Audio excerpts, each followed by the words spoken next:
Sandra Bernhard became a comic sensation in the 1970s as a staple at the Comedy Store in LA.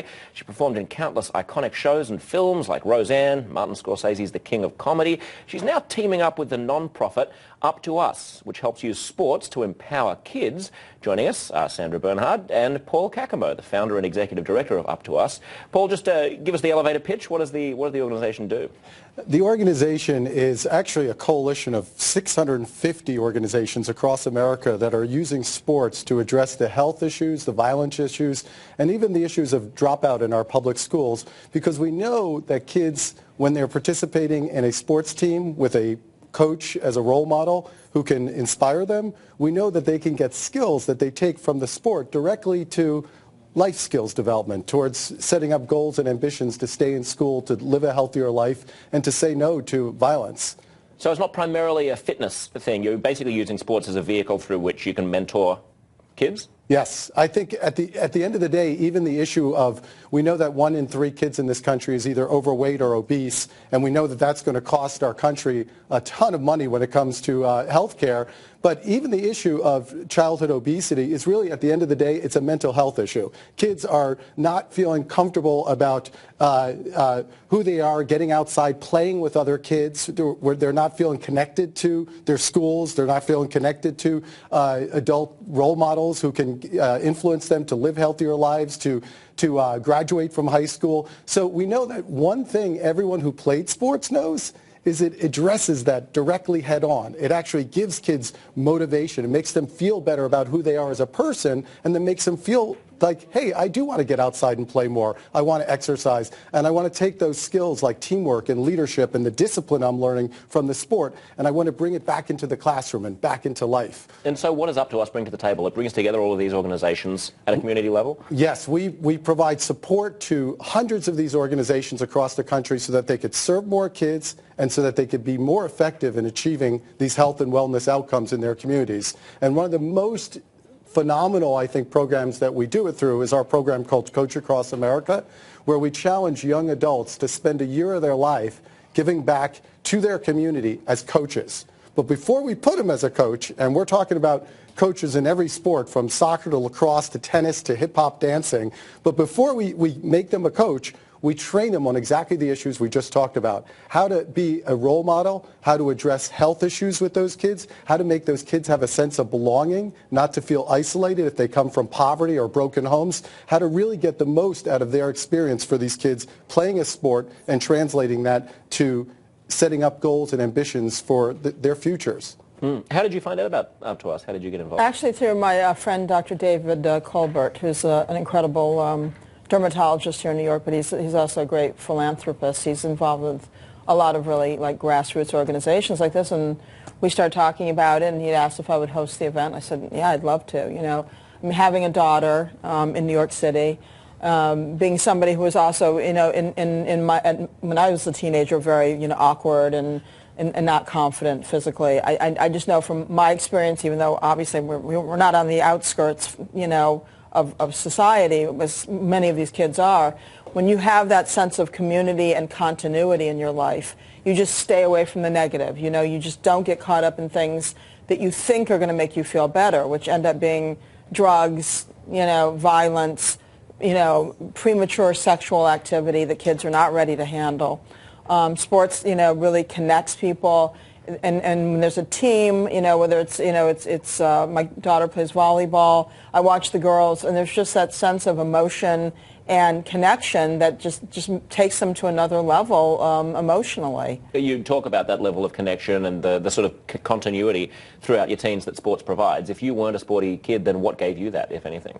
Well, I was a performer, you know, so, you know, it was inherent to me to find that outlet in a positive way. And of course, the arts and sports programs are the two programs that get cut the quickest from, you know, public education. Yeah, I'm looking at the stats here that more than $3.5 billion has been cut from sports programs in public schools in the past 2 years. Well, it's just shocking. And yet everybody's complaining, you know, why are the medical costs so high in this country? And why are kids lost? And why can't people find their way? Because there's no place for them to go.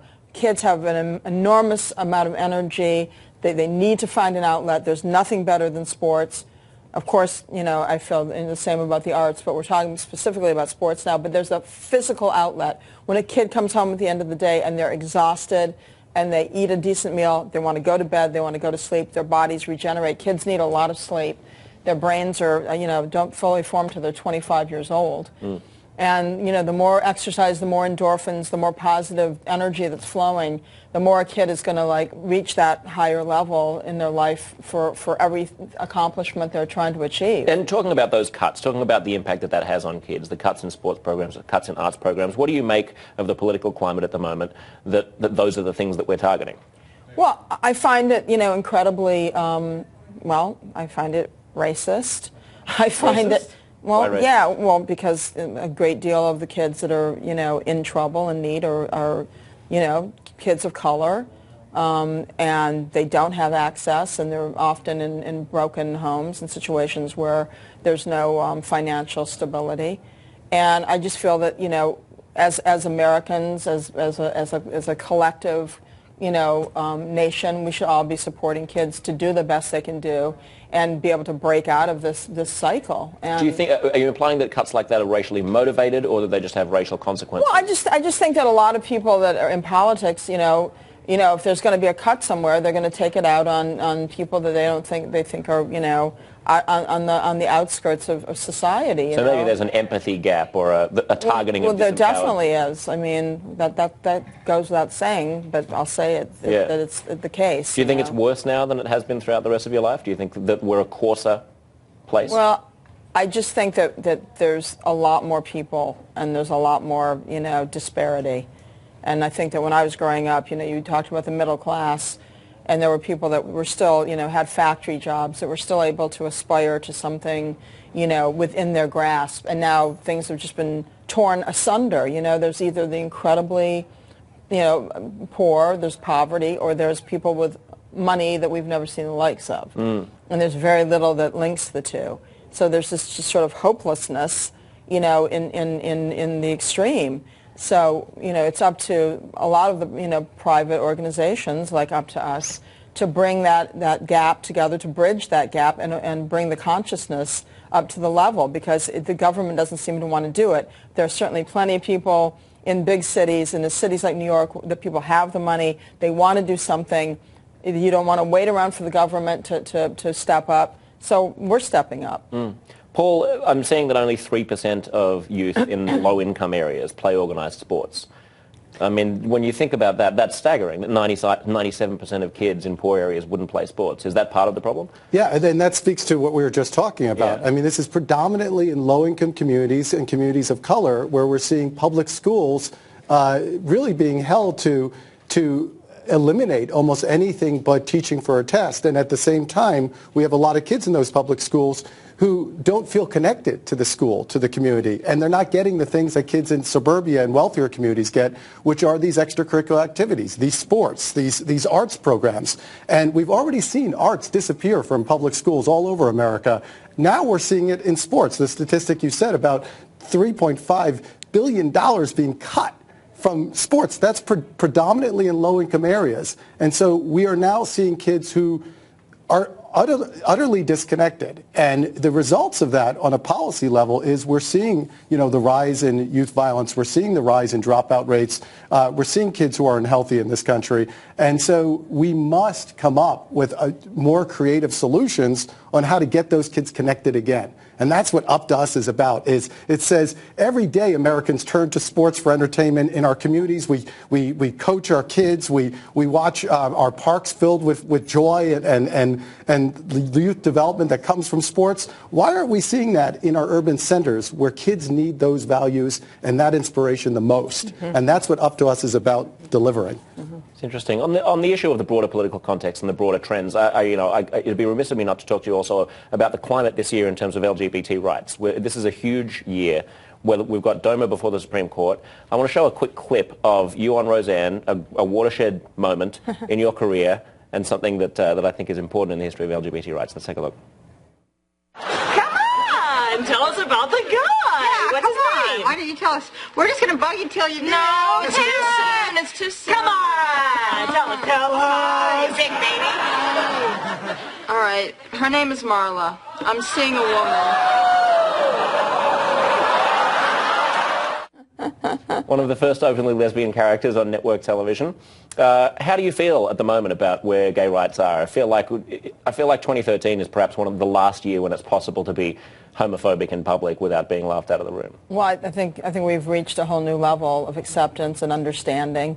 I think that we don't have to present our gay characters as characterizations, which is what I loved about Nancy, because Nancy was a really fully formed person. You know, she wasn't like this, you know, dyke. She was like a lady who had been, you know, involved with Arnie on the show, Tom Arnold, and of course he drove her crazy and drove her into the arms of women.